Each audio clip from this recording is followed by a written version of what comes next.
जिया वेनगे और उसकी सहयोगी शू लिशिया का मामला मानवीय क्रूरता और अत्यधिक दबाव में किए जाने वाले मनोवैज्ञानिक हेरफेर का एक काला प्रमाण है।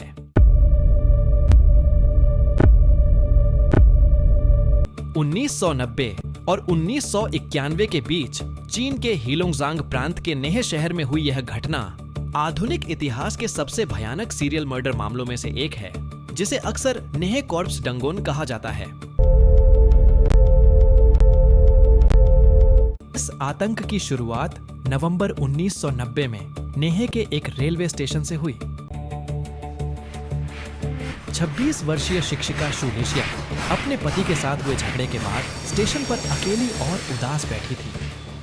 तभी जिया वेनगे उसके पास आया। जिया के अच्छे कपड़ों और सहानुभूति भरे व्यवहार के पीछे एक दरिंदा छिपा था।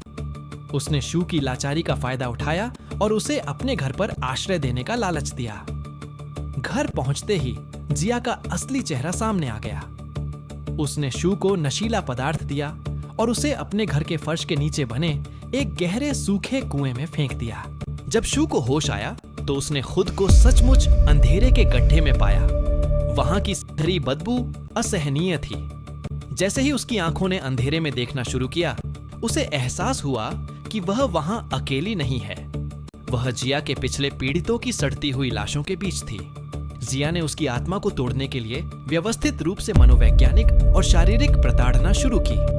अंततः उसने शू को एक खौफनाक विकल्प दिया। या तो वह उस गड्ढे में लाशों के बीच मर जाए या उसकी पत्नी और सहयोगी बन जाए।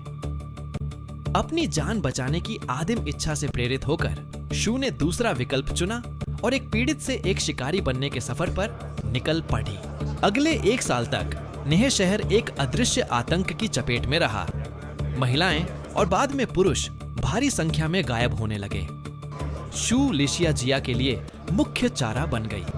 वह रेलवे स्टेशनों और बाजारों में जाकर एक साधारण कामकाजी महिला के रूप में लोगों को फंसाती थी। वह यौन संबंधों या आकर्षक व्यापारिक सौदों का लालच देकर अनजान लोगों को जिया के घर ले आती थी। काम करने का तरीका क्रूर और सटीक था। जैसे ही कोई शिकार घर के अंदर आता, जिया, जो कभी कसाई का काम करता था, उन पर हमला कर देता था। पीड़ितों को लूट लिया जाता था और फिर उनकी हत्या कर दी जाती थी। शू और अन्य बंधकों पर अपना पूर्ण मनोवैज्ञानिक नियंत्रण बनाए रखने के लिए जिया उन्हें लाशों के टुकड़े करने में भाग लेने के लिए मजबूर करता था। कुछ जांच रिपोर्टों से यह भी संकेत मिलता है कि उसने उन्हें मानव मांस खाने के लिए भी मजबूर किया था, जो उनके नैतिक पतन का अंतिम चरण था।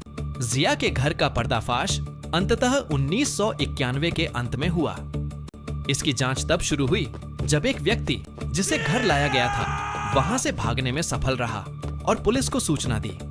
अक्टूबर 1991 में सूजो रेलवे स्टेशन पर एक नियमित जांच के दौरान जिया वेनगे, शू लिशिया और एक अन्य महिला को भागने की कोशिश करते समय गिरफ्तार कर लिया गया। पूछताछ के दौरान एक सहयोगी ने स्वीकार किया, मैंने 20 से अधिक लोगों को मारा है और सामूहिक कब्र के स्थान का खुलासा किया। जब ऑफिसर झांग और उनकी टीम ने जिया के घर पर छापा मारा तो वहां का दृश्य कल्पना से परे था। घर बाहर से जितना सुंदर था, अंदर से उतना ही भयानक कसाईखाना था। लाशों को सड़ने से बचने के लिए गैस मास्क पहनकर जांचकर्ताओं ने तहखाने के गड्ढे की खुदाई की। उन्हें वहां विभिन्न अवस्थाओं में 42 लाशें मिली। पुलिस को जिया द्वारा रिकॉर्ड किए गए वीडियो टेप भी मिले, जिसमें उसने अपने अपराधों को दर्ज किया था। ये टेप इस बात का सबूत थे कि जिया ने अपनी सहयोगियों पर किस कदर नियंत्रण कर रखा था। 1992 में चली कानूनी कार्यवाही में किसी भी अपराधी को रियायत नहीं दी गई। हालांकि शू लिशिया के बचाव पक्ष ने तर्क दिया कि वह स्टॉकहोम सिंड्रोम की शिकार थी और उसने केवल अपनी जान बचाने के लिए यह सब किया, लेकिन अदालत ने इस बात पर ध्यान दिया कि उसने दर्जनों लोगों की हत्या में सक्रिय भूमिका निभाई थी। जनवरी 1992 में जिया वेनगे, शू लिशिया और 3 अन्य सहयोगियों को फायरिंग स्क्वाड द्वारा मौत की सजा दी गई। आज भी पिट ऑफ डार्कनेस आपराधिक साइकोलॉजी में एक खौफनाक माइलस्टोन है। नेह शहर में उस 1 साल के भीतर खोए गए 42 जिंदगियां उस शहर के सबसे काले दौर की एक दर्दनाक याद बनकर रह गए हैं। ऐसी कहानियां सुनने के लिए प्लीज हमें लाइक और फॉलो करें और बेल आइकॉन दबाना ना भूलें।